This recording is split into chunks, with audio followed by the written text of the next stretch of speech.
Hello दोस्तों, नमस्कार। शिक्षकों का स्वागत है ओल क्लासेस में। आज ओल क्लासेस से बात करेंगे हिंदी। मेरा नाम है अनिल गुप्ता। चलिए शुरू करते हैं। हिंदी का क्लास नाइन्थ हिंदी। हिंदी की दो किताबें क्लास नाइन्थ में, कृतिका है, एक स्पर्श है। तो मैं आपको बात आज में से आप पढ़ाऊँगा कृतिका, फिर हम स्पर्श की बात करेंगे। कृतिका चैप्टर 1 पढ़ेंगे। कृतिका चैप्टर 1 का नाम है इस चल पर में। चलिए हम चैप्टर देख लेते हैं। ठीक है। इस जल प्रलय में मतलब जब बाढ़ आती है, जब प्रलय आता है, तो उस टाइम क्या सिचुएशन होती है, क्या दिमाग में सोचने की प्रक्रिया होती है, यही सब चलता रहता है। इस जल प्रलय की यही कहानी है, जिसको लिखा है फणीश्वर नाथ रेणु जी ने, जो उस प्रलय काल के खुद वहाँ पे फंसे पड़े थे। ये कहानी एक पटना के इलाके की है। पटना मतलब बिहार। ठीक है। चलो दोस्तों, मैं कहानी पढ़ना शुरू करता हूँ। मेरा गांव एक ऐसे इलाके में है जहां हर साल पश्चिम, पूरब, दक्षिण की कोसी, पनार, महानंदा और गंगा की बाढ़ से पीड़ित प्राणियों के समूह आकार पनाह लेते हैं। पनाह मतलब बता दूं मैं आपको, शरण। ठीक है। शरण मतलब कहीं पे कोई फंसा हो, या फिर जैसे आज जैसे जो लॉकडाउन चल रहा है, लॉकडाउन में किसी से मदद मांग रहे हैं, कोई मदद दे रहा है, उसे शरण कहते हैं, पनाह कहते हैं। ठीक है। लेते हैं। सावन भादों में ट्रेन की खिड़कियों से विशाल और सपाट प्रति मतलब होता है जहाँ वो जमीन जहाँ कुछ भी नहीं होता, सिर्फ पूरा का पूरा बंजर इलाका, उसे हम प्रति कहते हैं। प्रति पर गाय, भैंस, बकरों की हजारों झुंड देखकर ही लोग विभीषिक का अंदाजा लगा लेते हैं। मतलब कि क्या होता है, जब बाढ़ आने होती है या फिर भूकंप आने वाला होता है, तो जानवरों को पहले पता चल जाता है, इसलिए वो घरों से बाहर हो जाते हैं और इकट्ठे वो खड़े हो जाते हैं। इससे लोगों को समझ में आ जाता है कुछ न कुछ प्रकृति विपत्ता आने वाली है। प्रांतीय क्षेत्र में जन्म लेने के कारण अपने गांव के अधिकांश लोगों की तरह मैं भी तैरना नहीं जानता।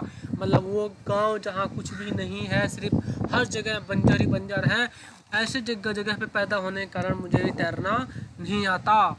किंतु 10 वर्ष की उम्र से पिछले साल तक वॉइस कोड स्वयंसेवक, राजनीतिक कार्यकर्ता, रिवॉल्वर हास्य से बाढ़ पीड़ित क्षेत्र में काम करता रहा हूँ। लेखक कहते हैं कि तैरना नहीं आता, फिर भी मैं इन सभी कार्यों को पिछले साल तक करता रहा हूँ। और लिखने की बात, हाई स्कूल पर लिखकर प्रथम पुरस्कार पाने के लिए मैं लिखता हूँ। बाढ़ के ऊपर मैंने पिछले साल ही हाई स्कूल में लिखा था, जो कि प्रथम पुरस्कार मुझे मिला था। धर्म युग में कथा दशक के अंतर्गत बाढ़ की पुरानी कहानी को नए तरीके से मैं प्रस्तुत करता हूँ। लेखक कहते हैं कि जो पुरानी कहानियाँ हैं बाढ़ के ऊपर, उसको मैंने नए तरीके से प्रस्तुत करा है। जैसे जय गंगा 1947, डायन कोसी 1948, हड्डियों का पुल 1948 आदि छुटपुट रिपोर्टाज के अलावा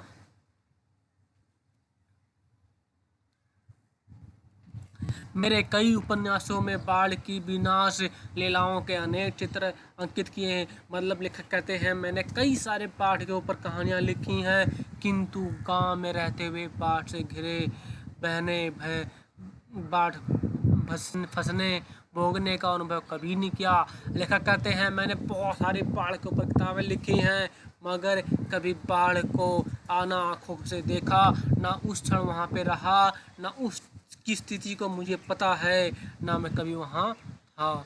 वह तो पटना शहर में सन 1967 में ही हुआ।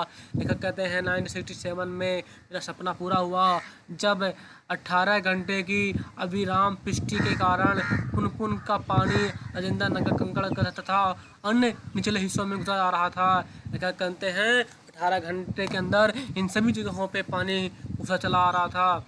अर्थात बाढ़ को मैंने भोगा है शहरी आदमी की हैसियत से। कहते हैं मैं शहर में रहने वाला हूँ, फिर भी मैंने बाढ़ को भोगा है। इसलिए मैं इस बार जब बाढ़ का पानी प्रवेश करने लगा, पटना का पश्चिम इलाका छाती भर पानी में डूब गया। लेखक कहते हैं जब पटना में पानी भरने लगा तो छाती भर मतलब हमारे सीने तक पानी आ गया तो ईंधन आलू मोमबत्ती आदि लेकर हम घर जमा कर घर में बैठ गए, प्रतीक्षा करने लगे। लेखक कहते हैं सभी ज़रूरत की चीज़ें इकट्ठा करके हम छत के ऊपर जाके बैठ गए इकट्ठे हो गए। सुबह सुना राजभवन मुख्यमंत्री निवास परिवार हो गया है। दोपहर में सूचना मिली कोल घर जलकर से घिर गया है। ये सूचना बंगला से इस वाक्य से मिली थी, जानो गोल घर डूबने लगे। कहते हैं सुबह सूचना मिली कि मुख्यमंत्री का निवास तक पानी आ गया है।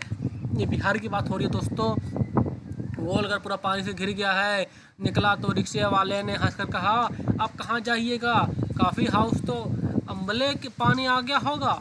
लेकिन हंसकर रिक्शा वाला कहता, कहाँ जाओगे आप, अब तक तो कॉफ़ी हाउस तक तो पानी आ गया होगा।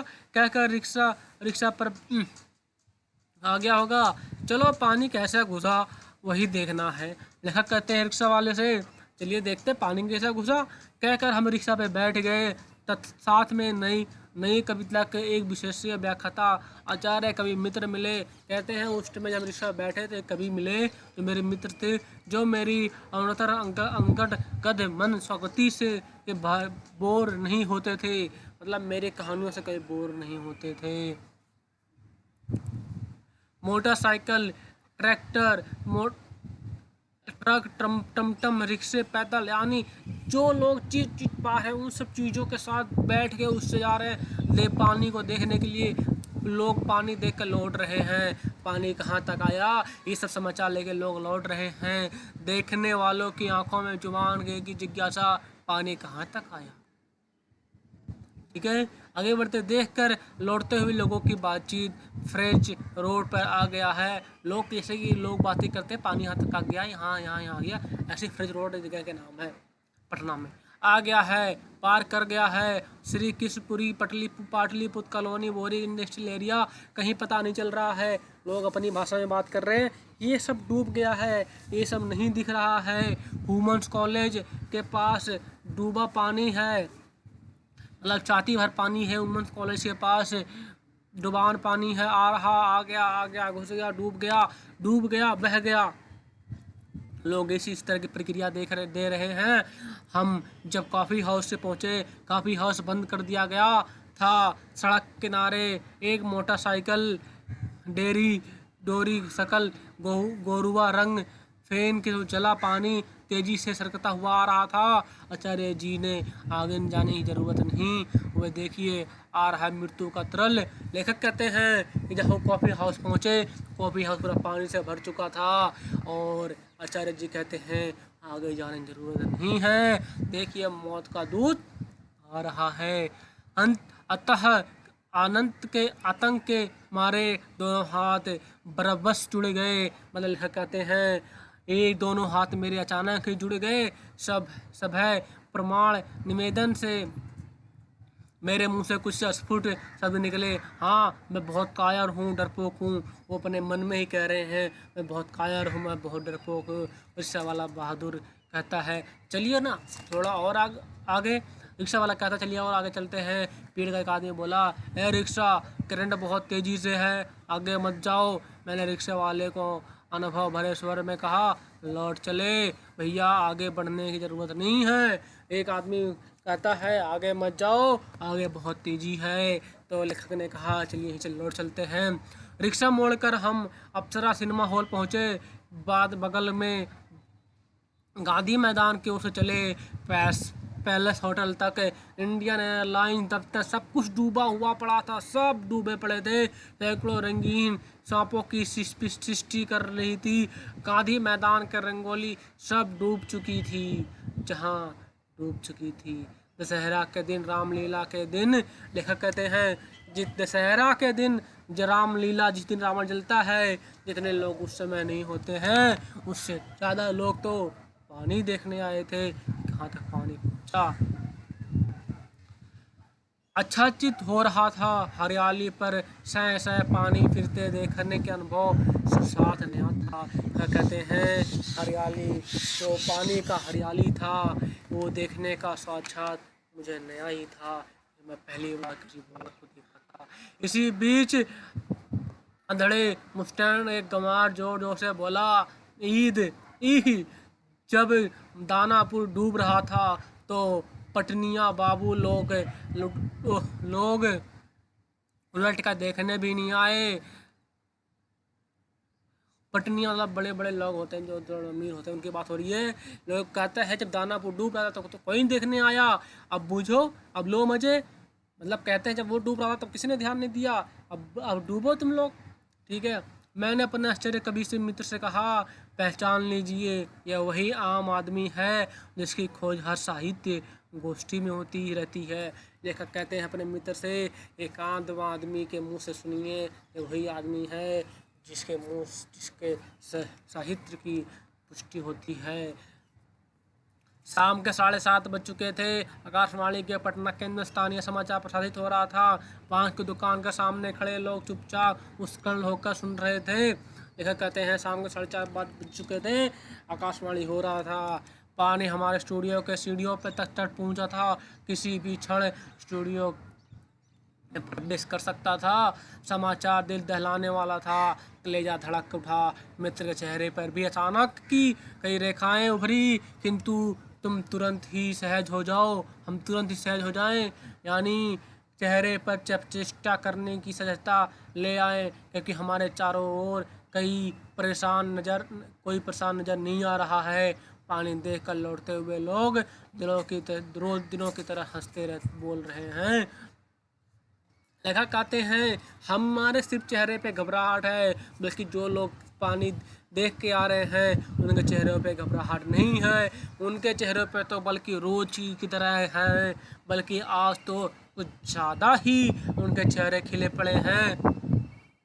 हाँ, दुकानें थोड़ी हड़बड़ी में है, बल्कि आज तनिक अधिक सामान ऊपर नीचे किए जा रहा है। लेखक कहते हैं आज थोड़ा दिन हड़बड़ी में है। जो सामान ग्राउंड फ्लोर पे है वो सेकंड थर्ड फ्लोर पे जा रहे हैं, ऊपर जा रहे हैं, गाड़ी में माल लोड हो रहे हैं, टमटम में लोड हो रहे हैं, लोग आ जा रहे हैं। पान वाले के आदमकार आईने में उतने लोगों के बीच हमारी ही सूरतें मुहर्रमी नजर आ रही थी। ढका हुआ आ रहा था, मतलब हमारा ही शक्ल ढका हुआ आ रहा था, किसी का नहीं। हम यहाँ थोड़ी देर ठहरे तो वहाँ खड़े लोग हमें क्षण भर ठहर कर नहीं छोड़ेंगे। हुलिया देखो, क्योंकि वहाँ ऐसी ही बातें चारों तरफ उछली जा रही थी। एक बार डूब ही जाए, धनुष कोटि की तरह पटना लापता हो जाए, सब पाप धुल जाएगा। चलो गोल घर के मुंडे पे ताश की गड्डी लेकर बैठ जाएं। विस्फोन की बिल्डिंग छत पर क्यों नहीं भाई, वही मकूल मौका है इनकम टैक्स वालों की। लेखक कहते हैं यही जो बाढ़ का समय ही सबसे अच्छा समय होता है कि इनकम टैक्स वालों के घर पे रेड करें, क्योंकि इस समय कोई भी कहीं नहीं जाता और जो कालाबाजारी करते हुए पकड़े जाते हैं। राजेंद्र चौराहे पे मैगजीन कॉर्नर की आखिरी सीढ़ियों पर पत्र पत्रिकाएं बहुत बिछी हुई थी। राजेंद्र नगर चौराहे पे मैगजीन बिक रहे थे आखिरी सीढ़ियों पे। सोचा एक हफ्ते की खुराक एक साथ ही ले लूं और कई किताबें ले लूं और उलझ उलझ फ्रेंच सीख लूं, एक ही हफ्ते में सब कुछ देख लूं। मुझे इस तरह किताबें को उछलते फिरते देखकर दुकान का नौजवान मालिक सुनना यानी क्यों मुस्कुराने लगा। किताबों को छोड़ कई हिंदी, बंगला और अंग्रेजी पत्रिकाएं लेकर लौटा। मित्र से विदा लेते हुए कहा, पता नहीं कल हम कितने पानी में हो रहे, बहरहाल जो कम पानी में होगा वो खोज खबर लेगा। लेखक कहते हैं हम दोनों मित्र अलग हो गए राजेंद्र चौराहे से किताबें लेके और कहने लगे जो पता नहीं कल मिले ना मिले, जो कम पानी में होगा वो एक दूसरे का खबर लेगा।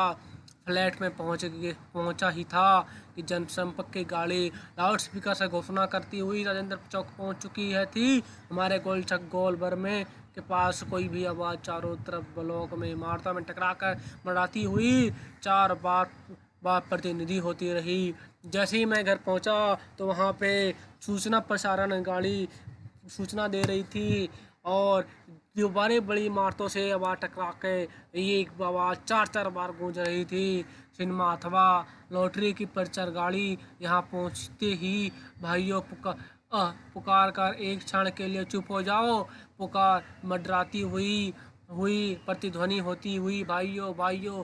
एक अलमस्त जवान रिक्शा चालक जो अक्सर रात को लेखक कहते हैं उस लाउड स्पीकर में कहता है, एक रिक्शा चालक जो रात को 12 बजे करीब रिक्शा सवारी छोड़ता है वो मिल नहीं रहा है। बोल बार के सुनो मेरे बंधु, रे ना सुनो मेरे बंधु, अरे मेरे मित्रवा सुनो। गोल भर के पास जनपरक गाड़ी के ऐलान किया जाने लगा।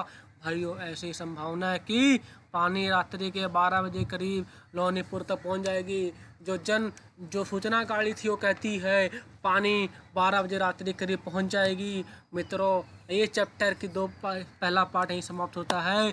दूसरा पार्ट हम दूसरे चैप्टर के दूसरे पार्ट में देखेंगे। धन्यवाद।